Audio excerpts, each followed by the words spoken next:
Hello প্রিয় দর্শক, সবাইকে স্বাগত জানাচ্ছি আমাদের রিসার্চ ডাইজেস্টের আজকের এপিসোডে। আজকে আমরা যে আর্টিকেলটি নিয়ে কথা বলবো মূলত সেটি সেল জার্নালের একটি গুরুত্বপূর্ণ এবং হচ্ছে চমৎকার যেটা সাব জার্নাল স্টেম সেল সেটিতে পাবলিশ হয়েছে এবং টাইটেল হচ্ছে alternative splicing of A chromatin modifier alters the transcriptional regulatory programs of stem cell maintenance and neuronal differentiation. তো এই চমৎকার আর্টিকেলটি নিয়ে আমার সাথে কথা বলার জন্য আমার সাথে উপস্থিত আছেন ফার্স্ট অথর মোহাম্মদ নাজিম ভাই। নাজিম ভাই বর্তমানে অ্যাসিস্ট্যান্ট প্রজেক্ট সায়েন্টিস্ট হিসেবে আছেন university of California Los Angeles বা ইউসিএলএ তে। নাজিম ভাই, আপনাকে স্বাগতম। Thank you for coming here.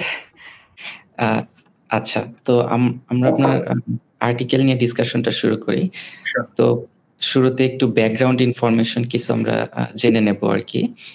তো আপনার আর্টিকেলটা বোঝার জন্য আমরা স্টেম সেল সম্পর্কে একটু জানা দরকার। স্টেম সেল কি, স্পেশালি এমব্রায়োনিক স্টেম সেল, এবং হচ্ছে কিভাবে স্টেম সেল ডিফারেন্সিয়েশন ইনটু সাম স্পেসিফিক টিস্যু এইটার ইম্পর্টেন্সটা কি সেটা নিয়ে আমাদের একটু বলেন।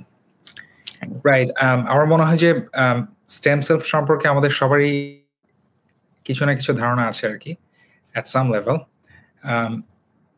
স্টেম সেল বা প্লুরিপোটেন্ট স্টেম সেল মানে হচ্ছে এমন একটা সেল যেটা অনেক আর্লি স্টেজের একটা সেল, যে সেলটাকে পটেনশিয়ালি যে কোনো ধরনের লিনিয়েজে ডিফারেন্সিয়েট করা যাবে বা ডেভেলপ করা যাবে।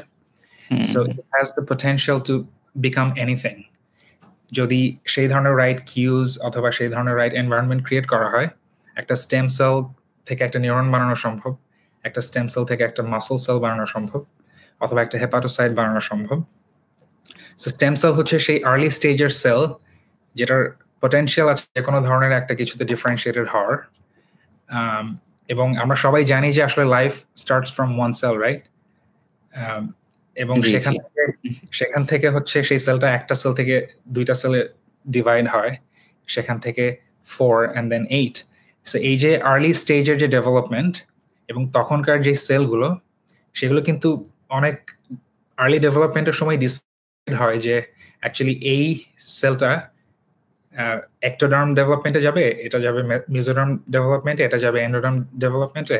এবং সেই ধরনের ডিফারেন্ট লেয়ার্স, যে ডেভেলপমেন্টাল লেয়ার্স, সেখান থেকেই কিন্তু ডিফারেন্ট অর্গানস বা টিস্যুস ক্রিয়েটেড হয় আর কি in the future. So এমব্রিয়নিক stem sell হচ্ছে সেই এমব্রিয়নিক স্টেজে, খুব আর্লি স্টেজের একটা স্টেম সেল, যেটাকে অ্যাকচুয়ালি প্রপার কিউজ দিলে বা প্রপার কন্ডিশন দিলে সেটা যে কোনো কিছুতে ডিফারেন্সিয়েটেড হতে পারবে। ভেরি পাওয়ারফুল টুল, বিকজ আমরা যদি যে কোনো ধরনের ডেভেলপমেন্টাল একটা পাথওয়ের কথা চিন্তা করি এবং সেটাকে কিভাবে আমরা স্টাডি করব, we can start from stem cells. Okay জি ভাই। তো এই এমব্রায়োনিক স্টেম সেলটা যখন একটা পার্টিকুলার স্পেসিফিক টাইপ অফ সেলে পরিণত হবে, তো মাঝখানের যে রেগুলেশনগুলা এবং প্রত্যেকটা স্টেপ, যে ট্রান্সলেশন, ট্রান্সক্রিপশন বা রেপ্লিকেশনের যে স্টেপসগুলো, এগুলো তো খুব মানে কন্ট্রোলড হইতে হয় ডেফিনেটলি। তো এইগুলার মেকানিজম নিয়ে কারেন্টলি এই ফিল্ডের মানুষ বা সায়েন্টিস্টরা কতটুকু আমরা জানি বা কি আসলে জানি না ওভারঅল?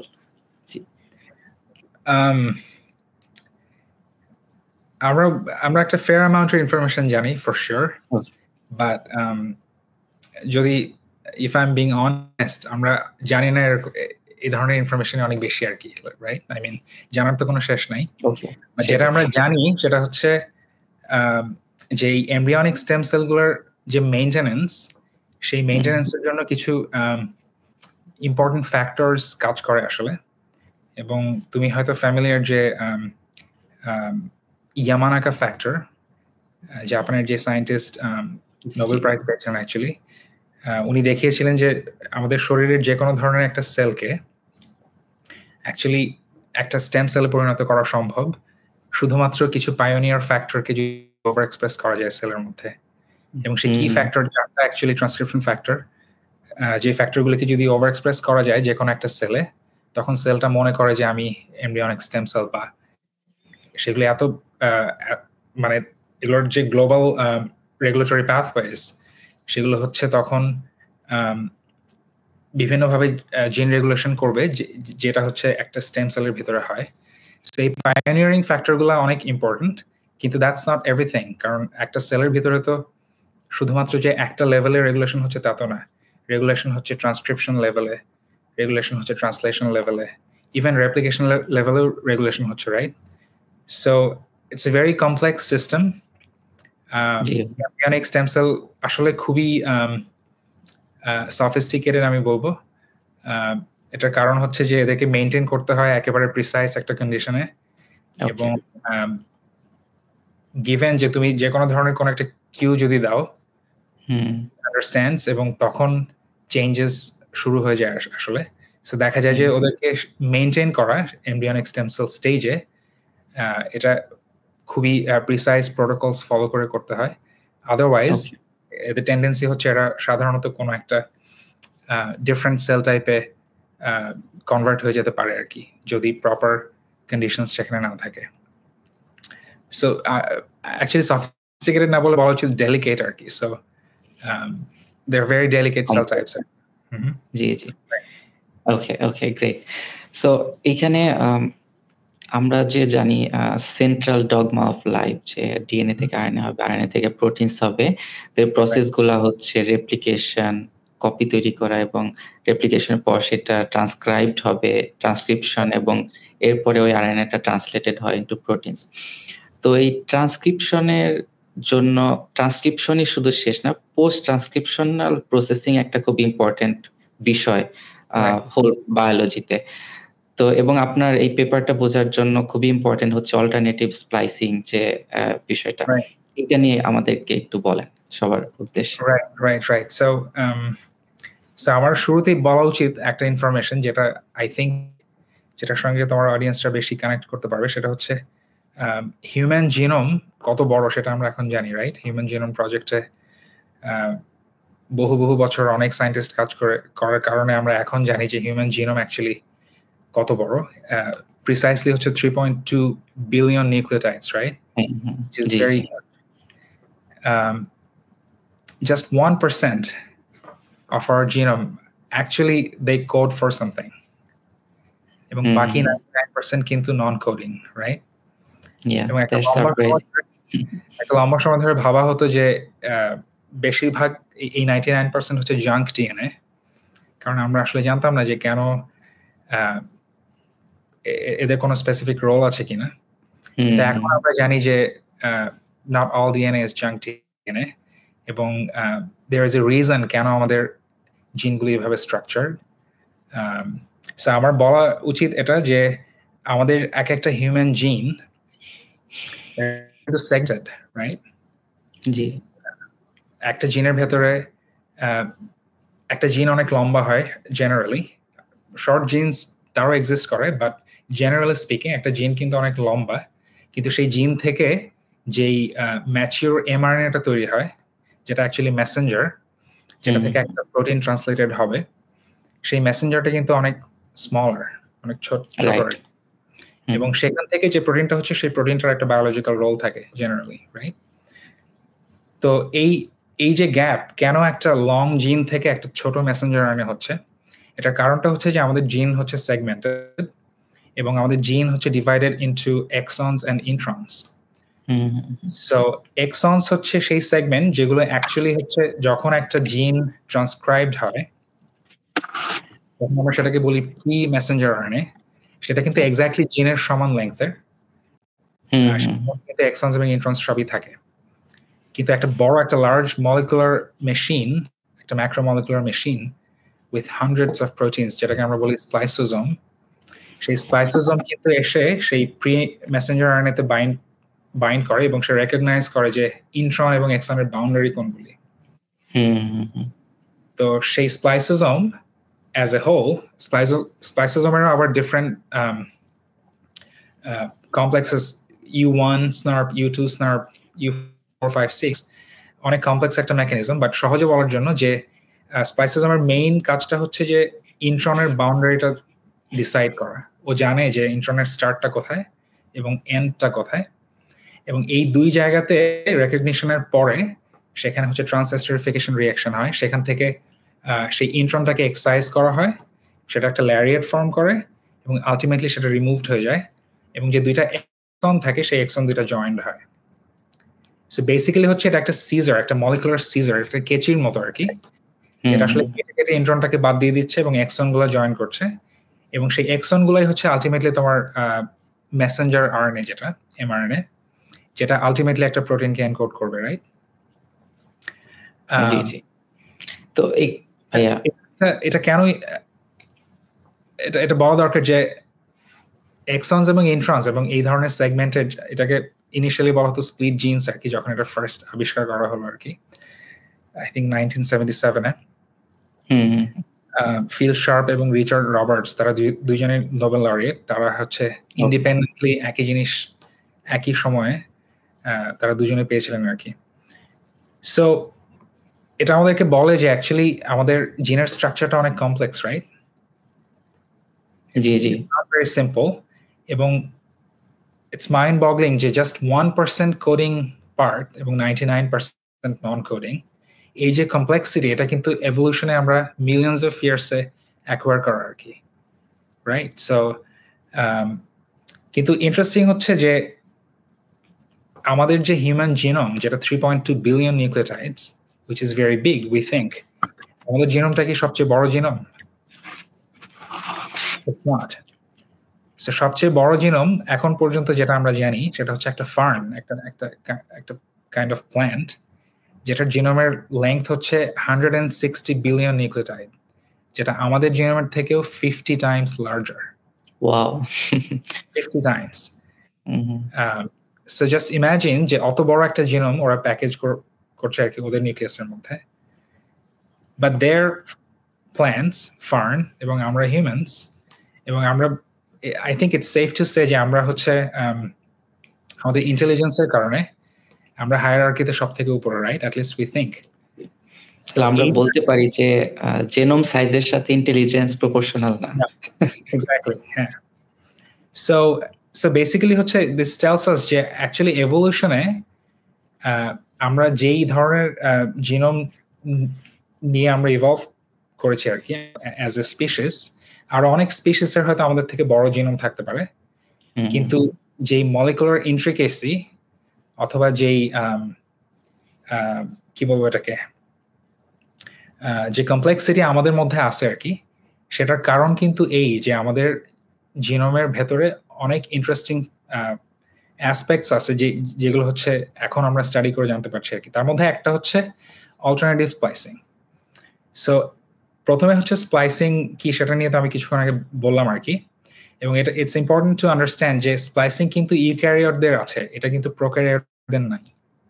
সো প্রোক্যারিওটিক জিনরা কিন্তু পলিসিস্ট্রনিক আর কি, একটা এমআরএনএ ট্রান্সক্রিপ্ট থেকে কিন্তু মাল্টিপল প্রোটিন সিনথেসাইজড হতে পারে আর কি, বিকজ দেয়ার আর মেনি সিস্ট্রনস বা ফ্রেমস। সো সেখানে যেটা হয়, একটা সার্টেন প্রোক্যারিওটিক জিন হয়তো একটা মেসেঞ্জার তৈরি করছে যেখান থেকে মাল্টিপল প্রোটিনস তৈরি হতে পারে, but there is no splicing. So it's very simple, একটা সিস্ট্রন একটা প্রোটিন জেনারেট করছে, কিন্তু আমাদের ক্ষেত্রে কি হয়, আমাদের ক্ষেত্রে একটা জিন which is very large, এবং there can be many different numbers in terms of কতগুলি এক্সন থাকতে পারে একটা জিনে আর কি। কোন জিনে হয়তো there can be say 60, 70, 80 exons, আবার কোন জিনে just 2 or 3, right? G G. But for the sake of understanding, আমরা চিন্তা করতে পারি যে একটা জিনে আছে 3টা এক্সন আর কি, রাইট? এক্সন 1, 2 and 3, এবং তার মাঝখানে 2টা ইন্টারভেনিং ইন্ট্রন আর কি, যেগুলো আলটিমেটলি এক্সাইজড হয়ে যাবে। তো নাও ইমাজিন যে আমাদের যে ব্রেইন, সেই ব্রেইনে সেই 2টা ইন্ট্রন এক্সাইজড হয়ে যাওয়ার পরে এক্সন 1, 2 এবং 3 এরা যখন একসঙ্গে জয়েন করে একটা মেসেজ তৈরি করে, this is one mRNA transcript, right?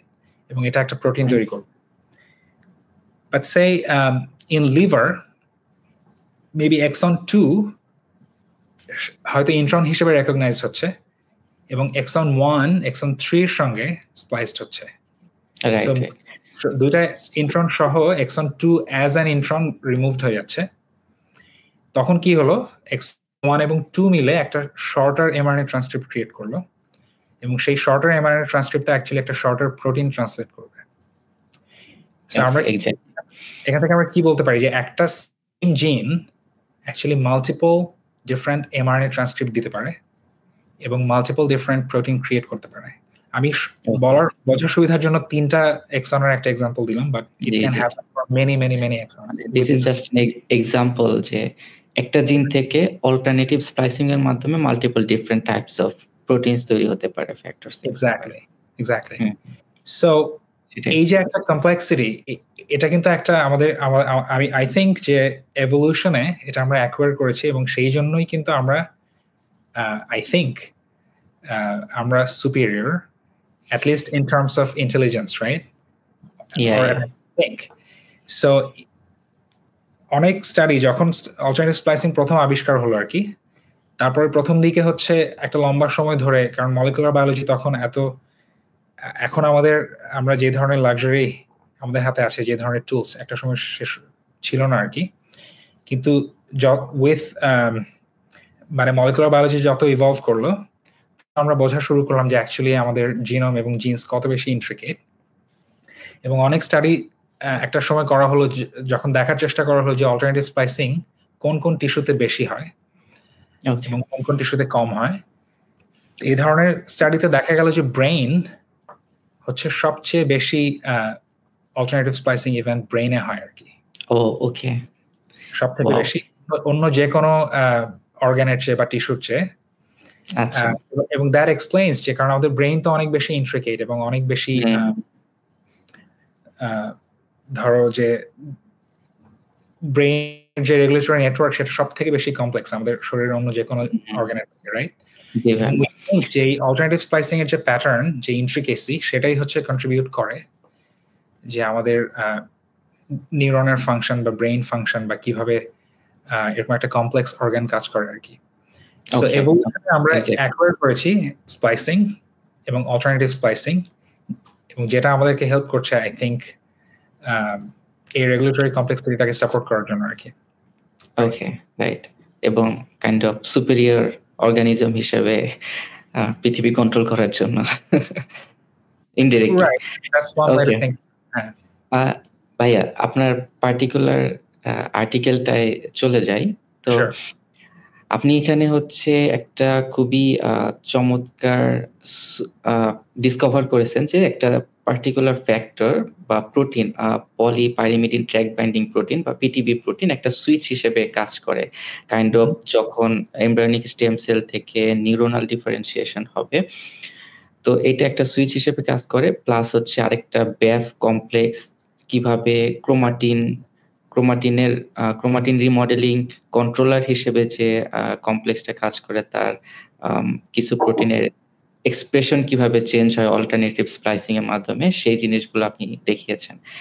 তো আমার শুরুতে একটু শেয়ার করেন যে প্রজেক্টটা যখন কিভাবে শুরু হলো, স্টার্টিং কোশ্চেনটা কি ছিল, এবং এরপরে হচ্ছে মেজর ফাইন্ডিংস গুলো আস্তে আস্তে। রাইট, জি জি। সো আমাদের ল্যাব, যে ল্যাবে আমি এখন কাজ করি, আমরা স্প্লাইসিং নিয়ে ইন্টারেস্টেড এই lab for more than 30 years নাও। এবং আমাদের একটা মেজর ইন্টারেস্ট হচ্ছে যে নিউরোনাল অল্টারনেটিভ স্প্লাইসিং ভ্যারিয়েন্টস গুলা কিভাবে রেগুলেটেড হয় বা কতগুলি জিন আছে যেগুলোর মধ্যে স্প্লাইস ভ্যারিয়েন্টস থাকে। ওকে, সো একটা মেজর ইন্টারেস্ট ছিল জানা যে এমব্রিয়নিক স্টেম সেল, যেটা অনেক আর্লি একটা স্টেজ ডেভেলপমেন্টে, এবং টার্মিনালি ডিফারেন্সিয়েটেড নিউরন, যেটা একেবারে লেট স্টেজ নিউরাল ডিফারেন্সিয়েশনের, এই দুইটার মধ্যে কি ডিফারেন্স, এবং সেখানে স্প্লাইসিং এর যে প্যাটার্ন সেগুলোর মধ্যে কোথায় কোথায় ডিফারেন্স, বা অল্টারনেটিভ স্প্লাইসিং প্যাটার্নের কোথায় ডিফারেন্স। এবং এর ঠিক মাঝামাঝি একটা স্টেজ হিসেবে আমরা কনসিডার করেছি হচ্ছে নিউরনাল প্রোজেনিটর সেলস, যেটা আসলে একটা progenitor but still it can divide, right? So প্রোজেনিটররা এখনো পোস্ট মাইটোটিক না আর কি, দে আর প্রি মাইটোটিক, তারা ডিভাইড করতে পারে, বাট তারা হচ্ছে কমিটেড একটা নিউরনাল লিনিয়েজে যাওয়ার জন্য। সো আমাদের তিনটা স্টেজ ছিল, একটা আর্লি স্টেজ, একটা স্টেজ যেটা মাঝখানে, এবং একটা স্টেজ যেটা লেট আর কি। এবং আমরা জানতে চেয়েছি যে আসলে এই তিনটা স্টেজে কোন কোন জিনের কোন কোন এক্সন অল্টারনেটিভলি সুইচড হয়। এই ধরনের নর্মালি এটা হচ্ছে করা হয় হচ্ছে আরএনএ সিকোয়েন্সিং ডেটা থেকে, এবং ডিফারেন্ট অল্টারনেটিভ স্প্লাইসিং অ্যানালাইজ করার জন্য অ্যালগরিদম আছে যেগুলো হচ্ছে আমাদেরকে বলতে পারে যে কোন কোন এক্সন সুইচ হয় এই ট্রানজিশনের সময়। তো আমাদের কাছে এই ধরনের অনেক টার্গেট আছে যেই এক্সন গুলো হচ্ছে অল্টারনেটিভলি স্প্লাইসড হয়, এবং যে এক্সনটা নিয়ে আমি সব থেকে বেশি ইন্টারেস্টেড ছিলাম সেটা হচ্ছে একটা জিনের মধ্যে, যেই জিনটার নাম হচ্ছে DPF2, রাইট? সো DPF2 নিয়ে বেশি ইন্টারেস্টেড হওয়ার কারণ হচ্ছে DPF2 is actually a chromatin remodeler. So আমরা জানি যে আমাদের ক্রোমাটিন অনেক বেশি প্যাকড, রাইট? নিউক্লিয়াস তো অনেক ছোট একটা জায়গা, তার মধ্যে আমাদের এত বড় জিনোম হচ্ছে প্যাকড অবস্থায় থাকে। আর সব ধরনের সেল টাইপে কিন্তু সব জিন এক্সপ্রেসড হয় না। সো দেখা যায় যে একটা পার্টিকুলার সেল টাইপে একটা particular set of genes expressed হয়, সেই সেলের যে ধরনের বায়োলজিক্যাল ফাংশন সেগুলোকে কন্ডাক্ট করার জন্য। তো দেখা গিয়েছে যে যেই জিনগুলি এক্সপ্রেস হওয়ার প্রয়োজন নাই সেগুলো হচ্ছে অনেক কম্প্যাক্ট অবস্থায় থাকে ক্রোমাটিনের মধ্যে, যেগুলোকে আমরা বলি হেটারোক্রোমাটিন, রাইট? কিন্তু যখন যে এক্সপ্রেশন হওয়ার প্রয়োজন কোন একটা জিনের, তখন সেই হেটারোক্রোমাটিন স্ট্রাকচারটার আসলে একটু সিম্পলিফাইড একটা অর্ডারে আসা দরকার আর কি, যখন সেখানে এসে ট্রান্সক্রিপশন ফ্যাক্টররা বাইন্ড করতে পারবে যাতে ট্রান্সক্রিপশন হতে পারে আর কি, রাইট? সো এই ক্রোমাটিন রিমডেলারদের কাজ হচ্ছে সেই জায়গাগুলি ক্রিয়েট করা। ওরা হচ্ছে জিনোমের বিভিন্ন জায়গাতে, যে জায়গাটা কম্প্যাক্ট একটা স্ট্রাকচার হয়তো, সেখানে যে বাইন্ড করবে এবং বাইন্ড করে সেই জায়গাটার স্ট্রাকচারটাকে ওরা সিম্পলিফাইড করবে যাতে সেখানে এসে ট্রান্সক্রিপশন ফ্যাক্টর বা অন্যান্য মেশিনারি তারা বাইন্ড করতে পারে। সো DPF2 হচ্ছে সেরকম একটা প্রোটিন, কিন্তু এটা actually it doesn't work alone. এটা অ্যাকচুয়ালি কাজ করে হচ্ছে আরো অনেকগুলি সাব ইউনিটের সঙ্গে, আরো অনেকগুলি ফ্যাক্টরের সঙ্গে। সো DPF2 হচ্ছে actually one of the subunit, একটা subunit of a 15 subunit complex. So whole complex আরো বড়, যে কমপ্লেক্সটা অ্যাকচুয়ালি যে নিউক্লিয়াসোমে বাইন্ড করে নিউক্লিয়াসোমে বাইন্ড করার প্রিরিকুইজিট হচ্ছে সেই নিউক্লিয়াসোমে আমরা জানি যে হিস্টোনস থাকে, হিস্টোন অক্টামার থাকে, এবং ডিএনএ সেই হিস্টোনকে র্যাপ করে থাকে, রাইট? সেই হিস্টোনগুলোর বিভিন্ন ধরনের মডিফিকেশনস হয়, পোস্ট ট্রান্সলেশনাল মডিফিকেশন, যেগুলি অ্যাকচুয়ালি হচ্ছে তোমার কিউ, যে অনেক প্রোটিন থাকে, যে প্রোটিনের কিছু বাইন্ডিং ডোমেইন থাকে যারা এই হিস্টোন মডিফিকেশন চিনতে পারে। সো এই BAF কমপ্লেক্স, DPF2 যে কমপ্লেক্সের পার্ট, সেই কমপ্লেক্সের মাল্টিপল প্রোটিন আছে, যেই প্রোটিনগুলোর হচ্ছে এমন সব প্রোটিন ডোমেইন আছে যেগুলো হচ্ছে ডিফারেন্ট হিস্টোন মডিফিকেশনস রেকগনাইজ করতে পারে। তো বেসড অন হিস্টোন মডিফিকেশনস এবং মলিকুলার কিউজ, এই কমপ্লেক্সটা হচ্ছে রিক্রুটেড হয় বিভিন্ন জায়গাতে, এবং সেখানে যে তাদের কাজ হচ্ছে ক্রোমাটিনটাকে রিমডেল করা। So very important role, right? কারণ এটার ইম্প্যাক্ট হবে গ্লোবাল। সো যেই কারণে হচ্ছে আমার মেইন ইন্টারেস্টটা ছিল এই জিনটা নিয়ে, এই পার্টিকুলার এবং এই জিনের একটা এক্সন 7 যে এক্সনটা অল্টারনেটিভলি স্প্লাইসড, এবং আমাদের পেপারে আমরা দেখিয়েছি যে সেই এক্সনটা হচ্ছে নিউরন স্পেসিফিক, নিউরন এবং muscle, actually I should also say muscle, but আমার মেজর ইন্টারেস্ট ছিল নিউরন। সো দেখা যায় যে শুধুমাত্র নিউরনে সেই এক্সনটা ইনক্লুডেড হয় এবং মাসলে, বাট বাকি সব টিস্যুতে হচ্ছে সেই এক্সনটা স্কিপড হয় অ্যাজ অ্যান ইন্ট্রন, রাইট?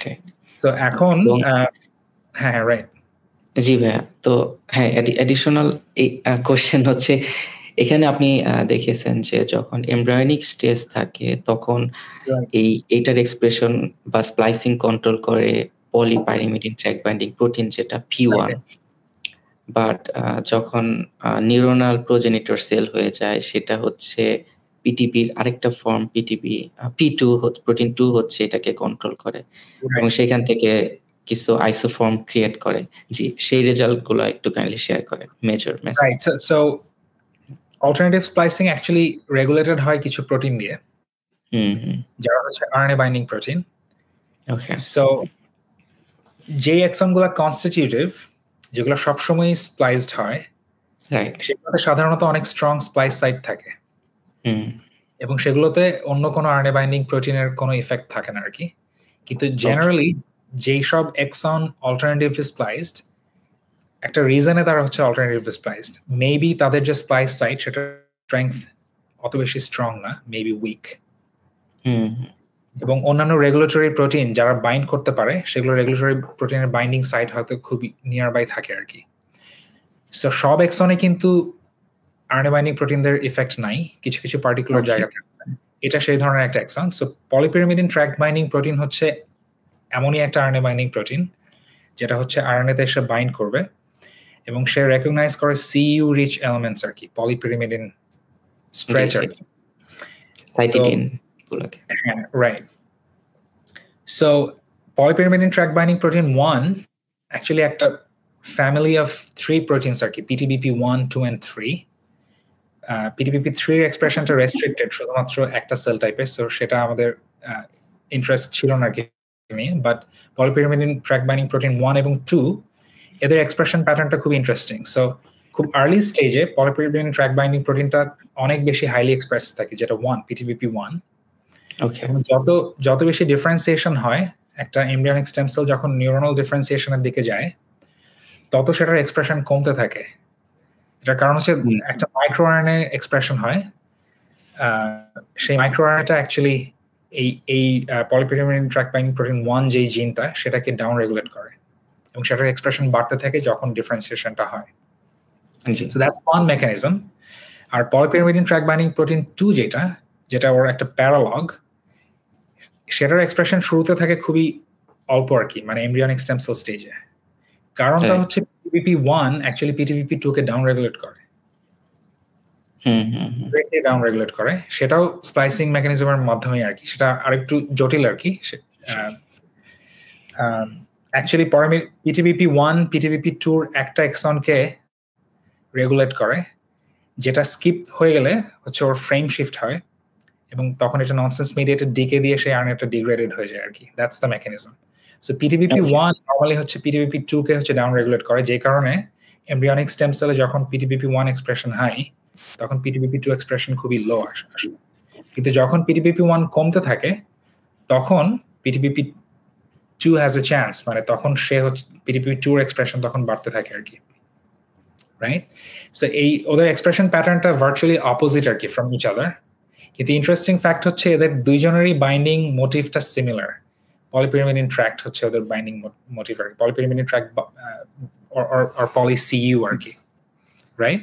জি জি। কিন্তু আমাদের যে পার্টিকুলার এক্সনটা নিয়ে আমার ইন্টারেস্ট আর কি, সেটা actually mainly regulated by PTBP1 rather than PTBP2। So যখন PTBP1 ডাউন রেগুলেট করে তখন আমরা দেখি এক্সনটা সুইচ হয়ে ইনক্লুডেড হচ্ছে আর কি, এবং যখন PTBP2 আপ রেগুলেটেড হচ্ছে এটার খুব বেশি বড় এফেক্ট নাই। ওকে। এবং এটাও নোন, আমরা আমাদের আগের বিভিন্ন কাজে দেখিয়েছি যে অ্যাকচুয়ালি PTBP1 আরো বেশি স্ট্রঙ্গার একটা রেগুলেটর এবং অনেক এক্সন আছে যেটা বেশি রেসপন্স করে PTBP1 এর প্রতি, 2 প্রতি অত না আর কি। কিন্তু এই যে একটা ইন্টারেস্টিং ডায়নামিক, একটার এক্সপ্রেশন কমছে এবং আরেকটা বাড়ছে, এই কারণে এদের যে রিলেটিভ যে এক্সপ্রেশন লেভেল আর কি, এটাই কিন্তু ডিফাইন করে যে একটা এমব্রিয়নিক স্টেম সেল এবং একটা নিউরাল প্রোজেনিটর সেলের মধ্যে যে ট্রানজিশনটা, আবার একটা নিউরাল প্রোজেনিটর সেল থেকে একটা নিউরনে যাওয়ার যে ট্রানজিশন, এগুলো সবই ডিফাইন্ড হয় হচ্ছে ওদের দুইজনের রিলেটিভ যে এক্সপ্রেশন প্যাটার্নের যে ডিফারেন্স, সেটা একটা কন্ট্রিবিউটর আর কি। এবং এই প্রত্যেকটা স্টেজেই কিন্তু বিভিন্ন জিনের বিভিন্ন এক্সন অল্টারনেটিভলি স্প্লাইসড হচ্ছে, কোনোটা হচ্ছে আর্লি স্টেজ, কোনোটা হচ্ছে লেট স্টেজে, রাইট? সো এটাই হচ্ছে ইন্টারপ্লে এই দুটো ফ্যাক্টরের। এবং এটা হচ্ছে one target, they have many thousands of targets, both of these proteins আর কি। ওকে। সো এখানে আমি জাস্ট একটু কিউরিয়াস ছিলাম যে PTB protein 1 and 2 মানে which way they are different, like এটা কি স্ট্রাকচারালি ডিফারেন্ট নাকি like folding a difference, amino অ্যাসিডে ডিফারেন্স, এবং ওরা তো কন্ট্রোল করছে এই জিনের এক্সপ্রেশনটা, বাট ওদের এক্সপ্রেশনটা কে কন্ট্রোল করছে এটা কি জানা আছে? রাইট। সো যেভাবে বললাম আর কি যে তোমার প্রথম কোয়েশ্চেন ছিল যে ওদের স্ট্রাকচারের মধ্যে ডিফারেন্স আছে কিনা। অ্যাকচুয়ালি মানে কিভাবে ডিফারেন্ট? অনেক বেশি হোমোলজি আছে ধরো যে PTBP1 এবং 2 দুইজনেরই 4টা RNA বাইন্ডিং ডোমেইন আছে, 4 RRMs আর কি, দুইটা প্রোটিনের ক্ষেত্রে সেটা, কিন্তু সিকোয়েন্সটা এক্স্যাক্টলি সেম না, ডেফিনেটলি অনেক হাই ডিগ্রি অফ হোমোলজি থাকলেও কিছু ডিফারেন্সও আছে আর কি, রাইট? এবং সেই স্মল সাটল ডিফারেন্স গুলাই হয়তো তাদের স্পেসিফিসিটি ক্রিয়েট করতেছে, বা কিভাবে স্পাইসিং রেগুলেটেড হবে সেটা ডিসাইড করছে আর কি, রাইট? আর তোমার আরেকটা কোয়েশ্চেন ছিল যে ওদের রেগুলেশনটা কে রেগুলেট করে। সো অ্যাজ আই সেড, যে একটা মাইক্রো আরএনএ যেটা অ্যাকচুয়ালি নিউরনাল ডিফারেন্সিয়েশনের সময় আপ রেগুলেটেড হয়, সেই মাইক্রো আরএনএটা অ্যাকচুয়ালি PTBP1 এর এক্সপ্রেশনকে ডাউন রেগুলেট করে, আর PTBP1 আবার PTBP2 এর এক্সপ্রেশনকে ডাউন রেগুলেট করে। সো যখন PTBP1 এক্সপ্রেশন গোজ ডাউন, তখন PTBP2 can be expressed. So খুবই ইন্ট্রিকেট এবং খুবই ইন্টারেস্টিং একটা রেগুলেটরি মেকানিজম আর কি। ওকে, থ্যাংক ইউ ভাই। সো আরেকটা মেজর রেজাল্ট আপনার অংশে পেপারে, সেটা নিয়ে একটু বলেন। সেটা হচ্ছে যে DPF2 আইসোফর্ম যেটা ফর্ম হয় নিউরনের মধ্যে, একটা লং একটা শর্ট। সো এইটা নিয়ে একটু কাইন্ডলি বলেন। রাইট, সো সেটাই অ্যাকচুয়ালি আমাদের পেপারের মেইন থিম আর কি, যে আমাদের প্রথম কোয়েশ্চেন ছিল যে if we think about brain, যে ব্রেইনে কেন DPF2 exon 7 এর ইনক্লুশনটা important, why only in brain, এবং যদি or brain and muscle, এবং যদি ভেরি স্পেসিফিক হয় সেটার কারণটা কি, মানে কেন আমাদের exon 7 কে দরকার এই দুইটা পার্টিকুলার টিস্যুর জন্য। সেটা ছিল ফার্স্ট কোয়েশ্চেন।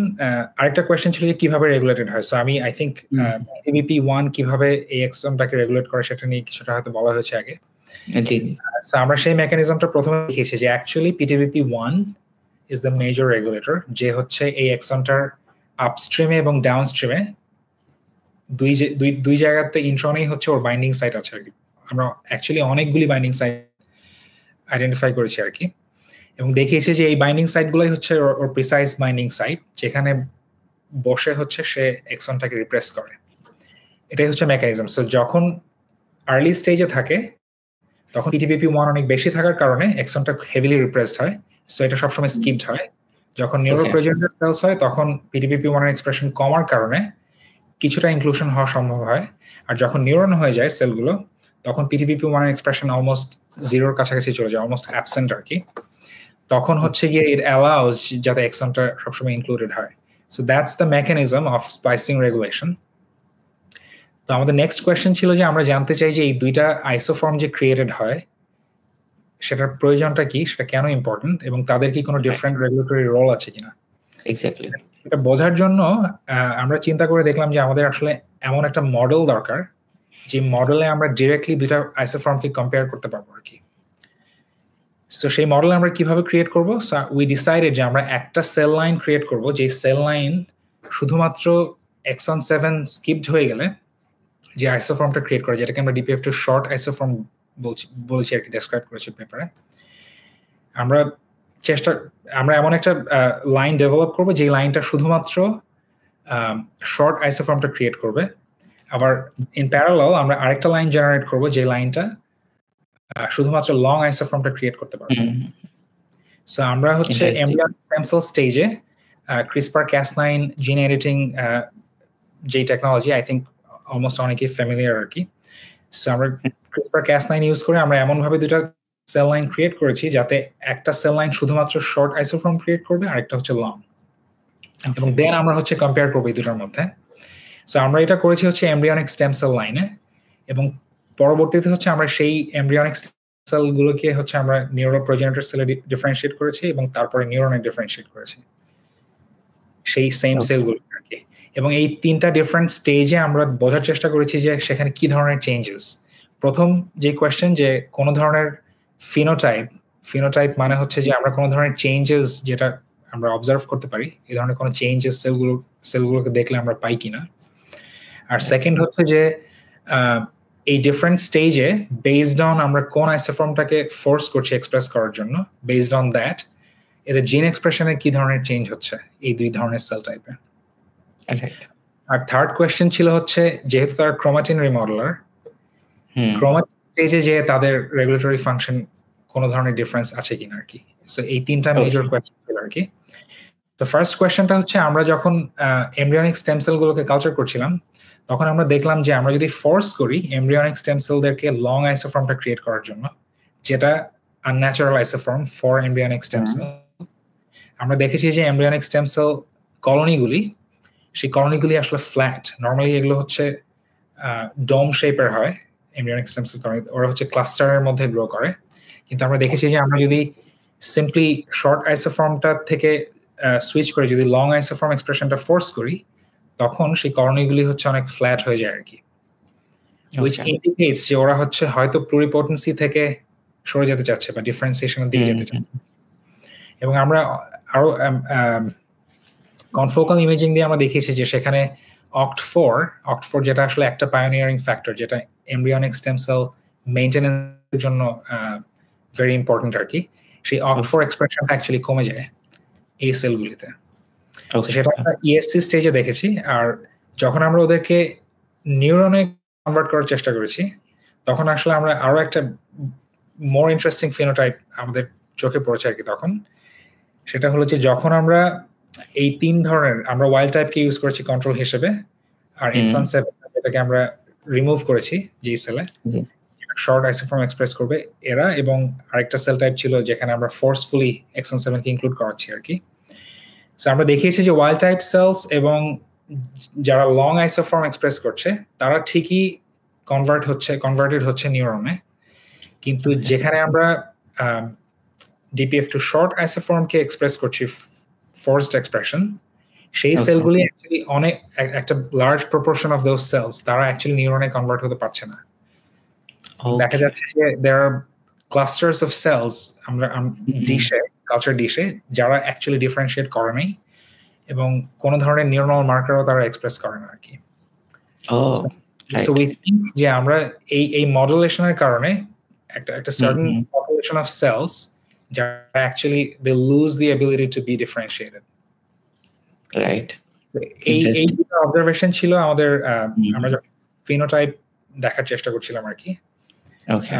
এন্ড দেন আমরা হচ্ছে এই সব প্রত্যেকটা 3 different genotype, wild type, exon 7 knockout এবং এক্সন 7 নক ইন, এই 3 ধরনের সেল লাইনের জন্যই আমাদের প্রত্যেকটার জন্য 3টা করে বায়োলজিক্যাল রেপ্লিকেট ছিল আর কি, 3টা করে ক্লোন ছিল আর কি। এবং এই সব কয়টাকে হচ্ছে যখন আমরা ডিফারেন্সিয়েট করেছিলাম এনপিসি তে, নিউরাল প্রোজেনেটর সেল এবং নিউরনে, এই 3টা স্টেজে আমরা আরএনএ সিকোয়েন্সিং করেছি। এবং আরএনএ সিকোয়েন্সিং এর ডেটা দেখায় যে এমব্রিয়নিক স্টেম সেল স্টেজে DPF2 শর্ট আইসোফর্ম, যেটা ন্যাচারাল আইসোফর্ম, সেই এক্সপ্রেশনটা জরুরি হচ্ছে অনেক প্লুরিপটেন্সি অ্যাসোসিয়েটেড জিন এক্সপ্রেশনের জন্য। ওকে। আর লেট স্টেজে, নিউরনাল স্টেজে, যে সেলগুলো হচ্ছে লং আইসোফর্ম এক্সপ্রেস করতে পারছে কম্পেয়ার টু যারা পারছে না আর কি, সেই এমন সব জিনকে রেগুলেট করছে যেসব জিনের একটা মেজরিটি হচ্ছে সিনাপটিক ট্রান্সমিশনের সঙ্গে জড়িত আর কি। মানে নিউরনের যে সিনাপস, সেই সিনাপসে যে ধরনের ট্রান্সমিশন হয় আর কি, সিগন্যালিং, সেটার সঙ্গে জড়িত। দিস টেলস আস যে এদের ট্রান্সক্রিপশনাল রেগুলেশনে হচ্ছে একটা ইম্পর্টেন্ট রোল আছে আর কি, আর্লি স্টেজও এবং লেট স্টেজও, রাইট? সো সেটা ছিল আমাদের সেকেন্ড অবজারভেশন। আর লাস্টলি হচ্ছে ক্রোমাটিন লেভেলে কি হয়, রাইট, যেটা আসলে সবচেয়ে বড় কোয়েশ্চেন আর কি। সো আমরা হচ্ছে এটা বোঝার জন্য আমরা চিপ সিকোয়েন্সিং করেছি আর কি। আই এম নট শিওর সবাই ফ্যামিলিয়ার কিনা, বাট এটা হচ্ছে ক্রোমাটিন ইমিউনোপ্রেসিপিটেশন। সো আমরা হচ্ছে চিপসিক, হ্যাঁ। সো আমরা হচ্ছে ক্রস লিঙ্ক করতে পারি উইথ ক্রস লিঙ্কিং রিএজেন্টস, যেখানে প্রোটিন ডিএনএ ক্রস লিঙ্ক করবে, এবং তারপরে হচ্ছে একটা স্পেসিফিক অ্যান্টিবডি দিয়ে কোন একটা স্পেসিফিক প্রোটিনকে আমরা ইমিউনোপ্রেসিপিটেট করতে পারি, এবং এর সঙ্গে ক্রস লিঙ্কড কোন region of the genome say cross link, সেটাকে আমরা ম্যাপ করতে পারি। ম্যাপ করে আমরা বুঝতে পারি যে এই প্রোটিনটা জিনোমের এই সব জায়গাতে বাইন্ড করেছিল আর কি। আমরা একই জিনিসটা করেছি DPF2 এর জন্য, বাট আমাদের ইঞ্জিনিয়ার করা সেল লাইনে যেগুলো ইদার DPF2 শর্ট এক্সপ্রেস করতে পারে অথবা লং, আমরা ইউজ করছি সেই অ্যান্টিবডিটা বোথ আইসোফর্মকে রিকগনাইজ করে। ওকে। সো যখন আমরা চিপ সিকোয়েন্সিং ডেটা অ্যানালাইজ করলাম, আমরা দেখলাম যে জিনোমের অনেক জায়গাতেই এই বোথ আইসোফর্মস তারা বাইন্ড করতে পারে আসলে সিমিলার ইন্টেন্সিটিতে, কিন্তু একটা স্মল সাবসেটে ওদের বাইন্ডিংটা ডিফারেন্ট। হয়তো শর্ট আইসোফর্মের বাইন্ডিংটা প্রেফারেন্সিয়াল বা মোর স্ট্রং দেন লং কিছু কিছু জায়গাতে, আবার কিছু কিছু জায়গাতে লং আইসোফর্মের বাইন্ডিংটা স্ট্রঙ্গার। ওকে ওকে ওকে। সো আমরা আসলে খুব কিউরিয়াস হলাম যে আসলে এই সাইটটা আসলে হ্যাঁ, সো যেখানে ওদের ডিফারেন্সটা আমরা দেখতে পাচ্ছিলাম, আমরা সেখানে আমরা কিউরিয়াস ছিলাম যে এই জিনোমিক রিজিয়নগুলোর কি কোনো স্পেশাল সিগনেচার আছে কিনা। জি what are those sites, right?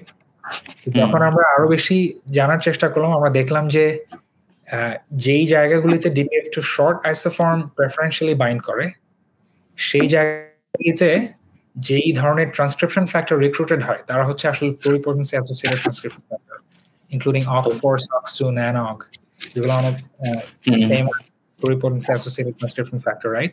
কিন্তু লং আইসোফর্ম যেসব জায়গাতে প্রেফারেন্সিয়ালি বাইন্ড করে সেসব জায়গাতে এই প্লুরিপোটেন্সি অ্যাসোসিয়েটেড ফ্যাক্টরগুলি বাইন্ড করতে পারে না আসলে, right? So embryonic stem cell stage এটা খুবই ইম্পর্টেন্ট যে we have the short isoform, যাতে এই pluripotency associated transcription factor যেগুলো, সেগুলোর যে বাইন্ডিং সাইট এবং তাদের ডাউনস্ট্রিম জিন, সেগুলো যাতে রেগুলেটেড হতে পারে। কিন্তু ইন্টারেস্টিং, আমরা নিউরাল প্রোজেনিটর সেলেও হচ্ছে চিপ সিকোয়েন্সিং করেছি এবং সেখানে আমরা দেখেছি যে short isoform still, because neural progenitor সেলে তো আসলে pluripotency ট্রান্সক্রিপশন ফ্যাক্টর থাকবে না, রাইট? তখন সেগুলো অলরেডি প্রোজেনিটরস আর কি। কিন্তু আমরা দেখেছি যে DPF2 শর্ট আইসোফর্ম যেসব জায়গাতে প্রেফারেন্সিয়ালি বাইন্ড করে সেই জায়গাগুলি অ্যাকচুয়ালি এনহ্যান্সার স্পেসিফিক। ওকে ওকে। সো এনহ্যান্সার হলো হচ্ছে ওয়েল এভরি জিন, প্রত্যেকটা জিনেরই একটা প্রমোটার থাকে, রাইট? যেটা জিনের আপস্ট্রিমে থাকে, ইমিডিয়েটলি আপস্ট্রিমে থাকে। সে 1000 এনহ্যান্সার রিজিয়ন থাকে একটা জিনের। একটা জিন যখন যেখান থেকে ট্রান্সক্রিপশন শুরু হয় তার -100 থেকে 1000 পর্যন্ত জেনারেলি এটাকে ধরা হয় হচ্ছে প্রমোটার রিজিয়ন আর কি। প্রত্যেকটা জিনেরই প্রমোটার থাকে, কারণ সেই প্রমোটার থেকেই হচ্ছে ট্রান্সক্রিপশন মেশিনারি সেটাকে রেকগনাইজ করে এবং সেখান থেকে ট্রান্সক্রিপশন শুরু হয়। কিন্তু হোল জিনোমে আমাদের অনেক জায়গাতে অনেক এনহ্যান্সার থাকে। একটা জিনোমিক রিজিয়ন যেটা কোনো জিনের পার্ট না হয়তো, কিন্তু সেই জায়গাটা একটা এনহ্যান্সার হিসেবে কাজ করে, কারণ সেই সব জায়গাতে অনেক ফ্যাক্টর এসে বাইন্ড করতে পারে যারা অ্যাকচুয়ালি ইনফ্লুয়েন্স করতে পারে একটা ডাউনস্ট্রিম আর আপস্ট্রিম জিনের এক্সপ্রেশন আর কি। আমাদের এগুলোকে বলে এনহ্যান্সার রিজিয়ন আর কি। দে আর ভেরি ইম্পর্টেন্ট, কারণ স্পেসিফিক এনহ্যান্সার অনেক স্পেসিফিক জিনের সাথে হচ্ছে লিঙ্কড। আমরা দেখিয়েছি যে শর্ট আইসোফর্ম নিউরাল প্রোজেনিটর সেলে DPF2 বাইন্ড করছে হচ্ছে এনহ্যান্সার রিজিয়নে যে, আর লং আইসোফর্মটা যে বাইন্ড করছে প্রমোটার রিজিয়নে যে। এই এনহ্যান্সার এবং এই প্রমোটার রিজিয়নগুলোকে ডিফাইন করা যায় different kind of histone modification দিয়ে। আমরা বুঝতে পারি যে এই একটা এনহ্যান্সার হওয়ার জন্য certain kind of histone modifications দরকার, এবং সেই মার্কগুলো সেখানে আছে কিনা।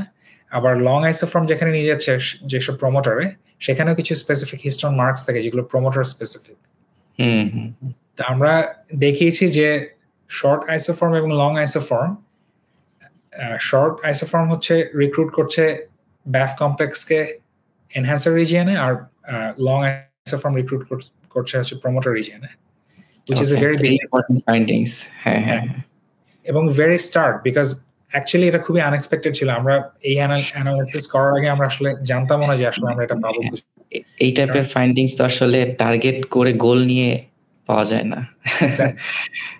আমরা কিউরিয়াস ছিলাম, আমরা উই পুশড সো হার্ড। আমরা একটা সময় পর্যন্ত আমরা আসলে বুঝতে পারছিলাম না যে আসলে তারা ক্রোমাটিন লেভেলে কি করে। কিন্তু যখনই আমরা ফোকাস করলাম যে যেসব জায়গাতে তাদের বাইন্ডিং ডিফারেন্ট, তখনই সবকিছু অ্যাকচুয়ালি এভরিথিং ক্লিয়ার হয়ে গেল, ফেল ইনটু প্লেস। হ্যাঁ, সো বেসিক্যালি হচ্ছে যেটা মেইন থিম আর কি এই রিসার্চের, সেটা হচ্ছে যে আমরা জানি যে আমাদের সেন্ট্রাল ডগমাতে ডিফারেন্ট কিভাবে জেনেটিক ইনফরমেশন ফ্লো হয় আরএনএ থেকে প্রোটিন, এবং এই যে একটা জার্নি, এই জার্নির মধ্যে হাজারো ডিফারেন্ট স্টেজেস বা স্টেপস থাকে এবং অসংখ্য প্রোটিন, রাইট। কিন্তু একটা স্টেপের সাথে আরেকটা স্টেপের যে কমিউনিকেশন বা কানেকশন বা ক্রস টক, সেটা কিন্তু অনেক বেশি ভালো মতো আমরা জানি না আসলে। কিন্তু এটার থেকে বোঝা যাচ্ছে যে যেসব মলিকুলার ডিসিশন আরএনএ লেভেলে হচ্ছে সেটার একটা ক্লিয়ার এবং ডিরেক্ট ইম্প্যাক্ট ক্রোমাটিন লেভেলের রেগুলেশনে হচ্ছে, যেখানে এক্সপ্রেশন রেগুলেশনটা চেঞ্জ হচ্ছে আর কি। So this is a direct cross talk between splicing এবং ক্রোমাটিন রেগুলেশন। এবং যে মডেলটা আমি স্টাডি করছি সেটা ছিল neural differentiation, but it can be applicable for anything else. এটা ডিজিজ কনটেক্সটে করা যাবে অথবা অন্য যে কোনো ডেভেলপমেন্ট। সেটাই জার্নালে ওরা যখন বলছিল এই পেপারটার সিগনিফিকেন্স নিয়ে, ওরা বলছে যে এই যে এরা বিভিন্ন প্রসেস ওরা কিভাবে ইন্টারকানেক্টেড, সেই মেকানিজম গুলা খুব ঘাটতি আছে জানায় আর কি, মানে আমরা এখনো খুব কমই জানি কিভাবে ইন্টারকানেক্টেড। রাইট। এবং এটার যে প্রমিস সেটা হচ্ছে এটার যে মেইন প্রমিস আর কি, সেটা হচ্ছে আমরা কিন্তু মডুলেট করতে পারবো এই ডিফারেন্সিয়েশনটাকে। আমরা কিন্তু এখন জানি যে যদি শর্ট আইসোফর্মকে এক্সপ্রেস করানো যায় সেলগুলি ক্যান্সেল লাইক হবে। আমরা যদি ডিফারেন্সিয়েশন চাই, আমরা জানি যে লং আইসোফর্মকে যদি বেশি এক্সপ্রেস করানো যায় that gives a molecular cue, মানে আর অনেক ইঞ্জিনিয়ারিং করা যাবে আমরা চাইলে আর কি। Right right. এবং আমরা কিন্তু আরএনএ লেভেলেও মডুলেশনটা করতে পারবো, যেটার ইম্প্যাক্টটা ক্রোমাটিন লেভেলে আমরা দেখবো আর কি। সো যদিও আমার কাজটা পুরোপুরি বেসিক, একেবারে বেসিক মলিকুলার বায়োলজি বা মলিকুলার জেনেটিক্স, কিন্তু এটা কিন্তু একটা ডিজিজ কনটেক্সটেও অ্যাপ্লিকেবল, যে কোনো ধরনের মডেলেও কিন্তু অ্যাপ্লিকেবল আর কি। এক্স্যাক্টলি। হ্যাঁ, তো জি ভাইয়া, আমরা আসলে কথা বললে ডিসকাস করলে অনেক কিছু চলে আসছে। আমরা আসলে টার্গেট টাইম থেকে অনেক বেশি ডিসকাস করেছি। তবু আমি লাস্ট মিনিট যেটা না জিজ্ঞেস করলেই নয়, যে আপনার ধরেন এই প্রজেক্টটার নেক্সট স্টেপসটা একটু কাইন্ডলি ব্রিফলি বলেন। সো কি করার প্ল্যান বা কোথায় যাবেন? রাইট। সো বেসিক্যালি হচ্ছে আমাদের যে মডেল ছিল সেটা ছিল ইন ভিট্রো, আমরা সেল লাইন নিয়ে কাজ করছি। এবং যে ধরনের অ্যানালিসিস আমি করেছি আর কি সেল লাইন নিয়ে, সেগুলোর জন্য আসলে অনেক লার্জ অ্যামাউন্টের সেল দরকার হয়, স্পেশালি চিপ সিকোয়েন্সিং এর মতো এক্সপেরিমেন্টের জন্য। আর যে পরিমাণ এমব্রিয়নিক স্টেম সেলকে নিউরনে কনভার্ট করা যায় সেই নাম্বারটা খুবই স্মল আর কি। তো সেখান থেকে আমরা আরএনএ সিকোয়েন্সিং এর বেশি কিছু করতে পারি না নিউরন স্টেজে। ওকে, সো আমরা ফিল করেছি যে আমাদের আসলে একটা ইন ভিভো মডেল দরকার। সো সেম ভাবে আমরা যেভাবে জিন এডিটিং করে এই সেল লাইনগুলি ক্রিয়েট করেছি, আমরা সেই একইভাবে মাউস মডেল ক্রিয়েট করেছি এখন, যে মাউস মডেলগুলি ইদার শর্ট আইসোফর্ম ক্রিয়েট করবে অথবা লং। এবং আমরা এগুলোকে স্টাডি করে এদের ব্রেইনকে স্টাডি করে আমরা দেখতে চাই যে আসলে ব্রেইনে ইফেক্ট, স্পেশালি লং আইসোফর্মের যে ইফেক্ট সেটা ব্রেইনে সেটা কোথায়। So that's a direct continuation আর কি আমার পোস্ট ডক্টরাল ওয়ার্কের। কিন্তু একটা সেকেন্ড ইম্পর্টেন্ট কোয়েশ্চন হচ্ছে, is DPF2 the only factor যার একটা alternatively spliced isoform আছে? It's not the only factor, right? So এখন রিসেন্টলি একটা অ্যানালিসিস করে দেখেছি যে আরো at least 200 এরকম ফ্যাক্টর আছে যারা অ্যাকচুয়ালি ক্রোমাটিন রেগুলেটর অথবা ট্রান্সক্রিপশন রেগুলেটর, যাদের 200 ডিফারেন্ট alternatively spliced events আমরা রিসেন্টলি ডিটেক্ট করেছি আর কি, in many different genes. So এখন সেখান থেকে আমি ফিল্টার করে বের করার চেষ্টা করছি যে কোনগুলি মোস্ট ইম্পর্টেন্ট, কোনগুলি স্টাডি করা সব থেকে ইম্পর্টেন্ট হবে বেসড অন নিউরনের জন্য বা ব্রেইনের জন্য ইম্পর্টেন্ট। হ্যাঁ, এক্স্যাক্টলি। সো সেটার কিছু কিউজ যেগুলো আমরা পাওয়ার চেষ্টা করছি যে তারা কি কতটুকু কনজার্ভড এভলিউশনে আর কি। যদি খুব বেশি কনজার্ভড হয় দ্যাট মিনস তাদের ইম্পর্টেন্ট রোল থাকতে পারে। তারপরে হচ্ছে যেই চেঞ্জটা হয় একটা স্প্লাইসিং সুইচের জন্য, সেটা কি কোনো একটা ইম্পর্টেন্ট ডোমেইনের মধ্যে কিনা। ওকে, রাইট। এই ধরনের বা কে কোন আরএনএ বাইন্ডিং প্রোটিন সেটাকে রেগুলেট করছে, এই ধরনের। তো পিটিবি রেগুলেটেড আছে এই 200 এর মধ্যে প্রায় 49 আর কি। So we already no. So আমি এখন চুজ করার চেষ্টা করছি যে কোন টার্গেট নিয়ে আমি ইন্টারেস্টেড হব আর কি ইন ফিউচারে আমার ইন্ডিপেন্ডেন্ট ক্যারিয়ারে। আর থার্ড যে একটা গোল আর কি আমার, সেটা হচ্ছে আমার ইন্টারেস্ট হচ্ছে কাজ করা হিউম্যান মিউটেশন নিয়ে। এরকম অনেক মিউটেশন নোন যারা হচ্ছে নিউরো ডেভেলপমেন্টাল ডিসঅর্ডার কজ করে আর কি, ডিফারেন্ট টাইপস। সবচেয়ে ফেমাস হচ্ছে অটিজম আর কি, বা ইন্টেলেকচুয়াল ডিসএবিলিটি বা আরো অনেক ধরনের নিউরোলজিক্যাল ডিসঅর্ডারস আছে আর কি, যেগুলো হচ্ছে সার্টেন মিউটেশনের জন্য হয়। এবং নর্মালি হচ্ছে আমরা চিন্তা করি যে এই মিউটেশনগুলো সাধারণত মিস সেন্স, মানে হচ্ছে যে একটা অ্যামিনো অ্যাসিডকে ওরা সাবস্টিটিউট করে প্রোটিন লেভেলে, এবং maybe that's the mechanism for pathogenesis, right? কিন্তু আসলে সেই মিউটেশনটা এমন একটা জায়গায় হতে পারে যে জায়গাটা আসলে very close to a splice site, অথবা একটা স্পাইসিং ফ্যাক্টর বাইন্ডিং এর যে সিস এলিমেন্ট সেখানে হতে পারে। এবং অ্যাকচুয়ালি ওইভাবে চিন্তা করলে আমরা বুঝতে পারি যে আসলে একটা মিউটেশনের আরো অনেক ডিফারেন্ট ইফেক্ট থাকতে পারে। It can cause mis splicing বা অ্যাবারেন্ট স্প্লাইসিং। সো এগুলোকে আমরা হচ্ছে এআই টুলস এখন প্রেডিক্ট করার চেষ্টা করছি। ওকে, আপনার এই প্রজেক্টের আপনার প্রজেক্টের নেক্সট স্টেপস হিসেবে আমার মনে হচ্ছে হিউজ পটেনশিয়াল, মানে প্রচুর প্রমিজিং আউটকাম এবং প্রজেক্ট হতে পারে, এবং মানে অনেক দিকে যাওয়ার উপায় আছে। হ্যাঁ, দ্যাটস দ্য গোল। ইয়া, জি, থ্যাংক ইউ। সো বেসিক্যালি তিনটা ডিফারেন্ট ডিরেকশন আর কি, যেটা আমি এখন মানে আমার কাছে মনে হয় যে আমি এই তিনটা ডিরেকশনে মানে ইনভলভ হতে চাই আর কি ইন ফিউচারে। ওকে, ইন্টারেস্টেড হব আর কি। সো ওকে, হ্যাঁ, our best wishes for you ভাইয়া। তো লাস্ট জিনিস হচ্ছে, আপনি আমাদের অডিয়েন্সের জন্য কোনো পার্সোনাল যদি মেসেজ থাকে বা overall any suggestion message. Sure, I hope তোমার অডিয়েন্সের মধ্যে একটা large portion of young brilliant minds থাকবে যারা হচ্ছে ইন ফিউচারে সায়েন্স বা রিসার্চে একটা ক্যারিয়ারের জন্য ইন্টারেস্টেড হবে। It's an amazing world. আমি বলবো না যে ইটস অলওয়েজ রিওয়ার্ডিং, বাট আমার কাছে মনে হয় যে আমি এখন এই স্টেজে এসে আমার কাছে মনে হয় যে রিসার্চ ছাড়া মনে হয় না আমি আর অন্য কিছু করতে পারতাম আর কি। মেবি পারতাম, বাট এখন আমার কাছে মনে হয় যে I love what I do. এবং it's a very meant to do this. Right. I mean, I hope. Let's see. But I think যে, you know, we come up with new challenges every day, right? আমাদের প্রত্যেকটা দিন নতুন নতুন questions, একটা result পাওয়ার পরে it brings like many more new questions, right? It's very interesting.